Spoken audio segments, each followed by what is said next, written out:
Iron Hans. There was once upon a time a king who had a great forest near his palace full of all kinds of wild animals.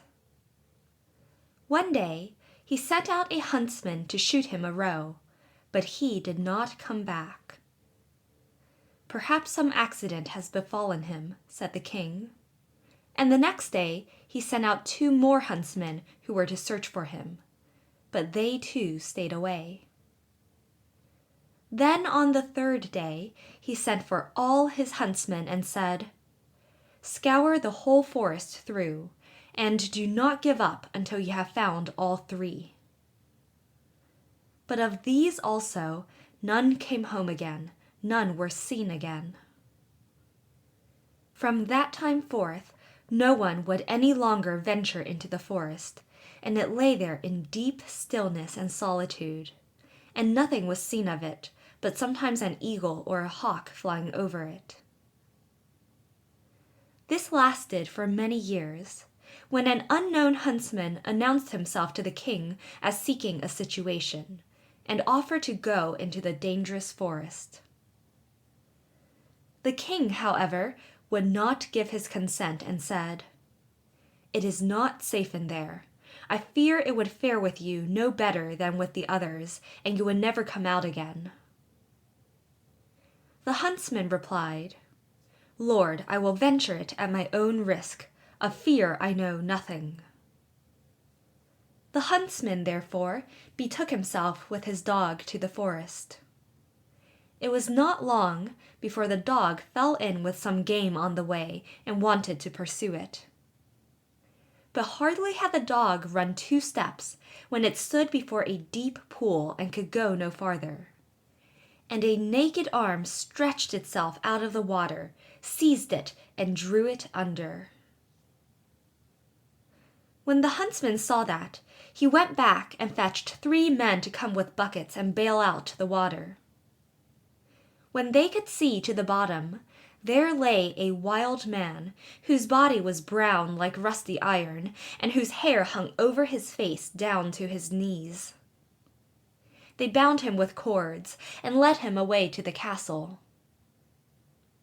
There was great astonishment over the wild man. The king, however, had him put in an iron cage in his courtyard, and forbade the door to be opened on pain of death, and the queen herself was to take the key into her keeping. And from this time forth everyone could again go into the forest with safety. The king had a son of 8 years who was once playing in the courtyard, and while he was playing, his golden ball fell into the cage. The boy ran thither and said, "Give me my ball out." "Not till you have opened the door for me," answered the man. "No," said the boy, "I will not do that. The king has forbidden it," and ran away. The next day he again went and asked for his ball. The wild man said, "Open my door," but the boy would not. On the 3rd day the king had ridden out hunting, and the boy went once more and said, "I cannot open the door even if I wished, for I have not the key." Then the wild man said, "It lies under your mother's pillow. You can get it there."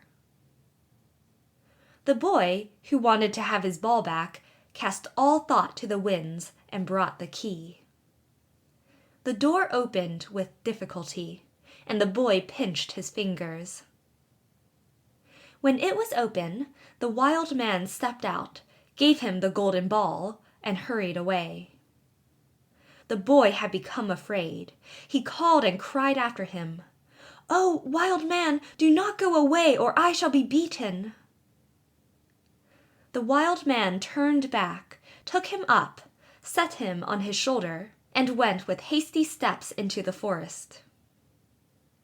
When the king came home, he observed the empty cage, and asked the queen how that had happened. She knew nothing about it, and sought the key, but it was gone. She called the boy, but no one answered. The king sent out people to seek for him in the fields, but they did not find him. Then he could easily guess what had happened, and much grief reigned in the royal court. When the wild man had once more reached the dark forest, he took the boy down from his shoulder and said to him, "You will never see your father and mother again, but I will keep you with me, for you have set me free, and I have compassion on you. If you do all I bid you, you shall fare well. Of treasure and gold have I enough, and more than anyone in the world." He made a bed of moss for the boy on which he slept, and the next morning the man took him to a well and said, "Behold, the gold well is as bright and clear as crystal. You shall sit beside it, and take care that nothing falls into it, or it will be polluted. I will come every evening to see if you have obeyed my order." The boy placed himself by the brink of the well, and often saw a golden fish or a golden snake show itself therein, and took care that nothing fell in. As he was thus sitting, his finger hurt him so violently that he involuntarily put it in the water. He drew it quickly out again, but saw that it was quite gilded, and whatsoever pains he took to wash the gold off again, all was to no purpose. In the evening, Iron Hans came back, looked at the boy, and said, "What has happened to the well?" "Nothing, nothing," he answered, and held his finger behind his back that the man might not see it. But he said, "You have dipped your finger into the water. This time it may pass, but take care you do not again let anything go in." By daybreak, the boy was already sitting by the well and watching it. His finger hurt him again, and he passed it over his head. And then, unhappily, a hair fell down into the well. He took it quickly out, but it was already quite gilded. Iron Hans came, and already knew what had happened. "You have let a hair fall into the well," said he. "I will allow you to watch by it once more, but if this happens for the third time, then the well is polluted, and you can no longer remain with me." On the third day, the boy sat by the well and did not stir his finger, however much it hurt him. But the time was long to him, and he looked at the reflection of his face on the surface of the water. And as he still bent down more and more while he was doing so, and trying to look straight into the eyes, his long hair fell down from his shoulders into the water. He raised himself up quickly, but the whole of the hair of his head was already golden and shone like the sun. You can imagine how terrified the poor boy was. He took his pocket handkerchief and tied it round his head, in order that the man might not see it. When he came, he already knew everything, and said, "Take the handkerchief off." Then the golden hair streamed forth, and let the boy excuse himself as he might, it was of no use. "You have not stood the trial, and can stay here no longer. Go forth into the world, there you will learn what poverty is. But as you have not a bad heart, and as I mean well by you, there is one thing I will grant you.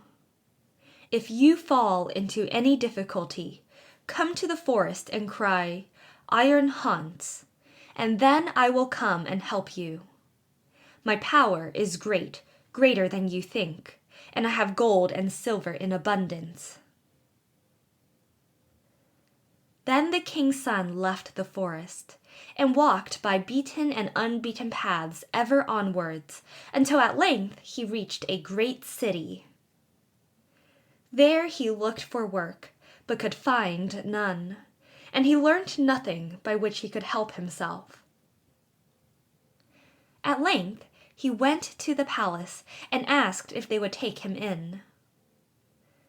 The people about court did not at all know what use they could make of him, but they liked him and told him to stay. At length the cook took him into his service and said he might carry wood and water and rake the cinders together. Once, when it so happened that no one else was at hand, the cook ordered him to carry the food to the royal table. But as he did not like to let his golden hair be seen, he kept his little cap on. Such a thing as that had never yet come under the king's notice, and he said, "When you come to the royal table, you must take your hat off." He answered, "Ah, Lord, I cannot. I have a bad sore place on my head." Then the king had the cook called before him and scolded him, and asked how he could take such a boy as that into his service, and that he was to send him away at once. The cook, however, had pity on him, and exchanged him for the gardener's boy. And now the boy had to plant and water the garden, hoe and dig, and bear the wind and bad weather. Once in summer, when he was working alone in the garden, the day was so warm he took his little cap off that the air might cool him. And as the sun shone on his hair, it glittered and flashed so that the rays fell into the bedroom of the king's daughter, and up she sprang to see what that could be. Then she saw the boy and cried to him, "Boy, bring me a wreath of flowers." He put his cap on with all haste, and gathered wild field flowers and bound them together. When he was ascending the stairs with them, the gardener met him and said, "How can you take the king's daughter a garland of such common flowers? Go quickly and get another, and seek out the prettiest and rarest." "Oh no," replied the boy, "the wild ones have more scent, and will please her better." When he got into the room, the king's daughter said, "Take your cap off. It is not seemly to keep it on in my presence." He again said, "I may not. I have a sore head." She, however, caught at his cap and pulled it off, and then his golden hair rolled down on his shoulders, and it was splendid to behold. He wanted to run out, but she held him by the arm, and gave him a handful of ducats. With these he departed, but he cared nothing for the gold pieces. He took them to the gardener and said, "I present them to your children. They can play with them." The following day, the king's daughter again called to him that he was to bring her a wreath of field flowers, and then he went in with it. She instantly snatched at his cap and wanted to take it away from him, but he held it fast with both hands. She again gave him a handful of ducats, but he would not keep them, and gave them to the gardener for playthings for his children. On the third day, things went just the same. She could not get his cap away from him, and he would not have her money. Not long afterwards, the country was overrun by war. The king gathered together his people, and did not know whether or not he could offer any opposition to the enemy, who was superior in strength and had a mighty army. Then said the gardener's boy, "I am grown up, and will go to the wars also. Only give me a horse." The others laughed and said, "Seek one for yourself when we are gone. We will leave one behind us in the stable for you." When they had gone forth, he went into the stable and led the horse out. It was lame of one foot, and limped hobblety-jib, hobblety-jib. Nevertheless he mounted it, and rode away to the dark forest. When he came to the outskirts, he called, "Iron Hans," 3 times, so loudly that it echoed through the trees. Thereupon, the wild man appeared immediately and said, "What do you desire?" "I want a strong steed, for I am going to the wars." "That you shall have, and still more than you ask for." Then the wild man went back into the forest, and it was not long before a stable boy came out of it, who led a horse that snorted with its nostrils and could hardly be restrained. And behind them followed a great troop of warriors entirely equipped in iron, and their swords flashed in the sun. The youth made over his 3-legged horse to the stable boy, mounted the other, and rode at the head of the soldiers. When he got near the battlefield, a great part of the king's men had already fallen, and little was wanting to make the rest give way. Then the youth galloped thither with his iron soldiers, broke like a hurricane over the enemy, and beat down all who opposed him. They began to flee, but the youth pursued and never stopped until there was not a single man left. Instead of returning to the king, however, he conducted his troop by byways back to the forest, and called forth Iron Hans. "What do you desire?" asked the wild man. "Take back your horse and your troops, and give me my 3-legged horse again." All that he asked was done, and soon he was riding on his 3-legged horse. When the king returned to his palace, his daughter went to meet him and wished him joy of his victory. "I am not the one who carried away the victory," said he, "but a strange knight who came to my assistance with his soldiers." The daughter wanted to hear who the strange knight was, but the king did not know and said, "He followed the enemy, and I did not see him again." She inquired of the gardener where his boy was, but he smiled and said, "He has just come home on his 3-legged horse, and the others have been mocking him and crying, 'Here comes our hobblety-jib back again.' They asked too, 'Under what hedge have you been lying sleeping all the time?' So he said, 'I did the best of all, and it would have gone badly without me.' And then he was still more ridiculed." The king said to his daughter, "I will proclaim a great feast that shall last for 3 days, and you shall throw a golden apple.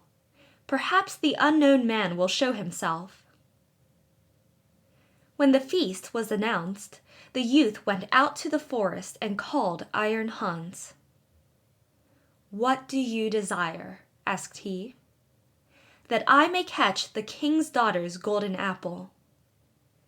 "It is as safe as if you had it already," said Iron Hans. "You shall likewise have a suit of red armor for the occasion, and ride on a spirited chestnut horse." When the day came, the youth galloped to the spot, took his place amongst the knights, and was recognized by no one. The king's daughter came forward and threw a golden apple to the knights, but none of them caught it but he. Only as soon as he had it, he galloped away. On the second day, Iron Hans equipped him as a white knight and gave him a white horse. Again, he was the only one who caught the apple, and he did not linger an instant, but galloped off with it. The king grew angry and said, "That is not allowed. He must appear before me and tell his name." He gave the order that if the knight who caught the apple should go away again, they should pursue him, and if he would not come back willingly, they were to cut him down and stab him. On the 3rd day, he received from Iron Hans a suit of black armor and a black horse, and again he caught the apple. But when he was riding off with it, the king's attendants pursued him, and one of them got so near him that he wounded the youth's leg with the point of his sword. The youth, nevertheless, escaped from them, but his horse leapt so violently that the helmet fell from the youth's head, and they could see that he had golden hair. They rode back and announced this to the king. The following day, the king's daughter asked the gardener about his boy. "He is at work in the garden. The queer creature has been at the festival too, and only came home yesterday evening. He has likewise shown my children 3 golden apples which he has won." The king had him summoned into his presence, and he came and again had his little cap on his head. But the king's daughter went up to him and took it off, and then his golden hair fell down over his shoulders, and he was so handsome that all were amazed. "Are you the knight who came every day to the festival, always in different colors, and who caught the 3 golden apples?" asked the king. "Yes," answered he, "and here the apples are." And he took them out of his pocket and returned them to the king. "If you desire further proof, you may see the wound which your people gave me when they followed me. But I am likewise the knight who helped you to your victory over your enemies. If you can perform such deeds as that, you are no gardener's boy. Tell me, who is your father?" "My father is a mighty king, and gold have I in plenty as great as I require." "I well see," said the king, "that I owe my thanks to you. Can I do anything to please you?" "Yes," answered he, "that indeed you can. Give me your daughter to wife." The maiden laughed and said, "He does not stand much on ceremony, but I have already seen by his golden hair that he was no gardener's boy." And then she went and kissed him. His father and mother came to the wedding, and were in great delight, for they had given up all hope of ever seeing their dear son again. And as they were sitting at the marriage feast, the music suddenly stopped, the doors opened, and a stately king came in with a great retinue. He went up to the youth, embraced him, and said, "I am Iron Hans, and was by enchantment a wild man, but you have set me free. All the treasures which I possess shall be your property." End of Iron Hans.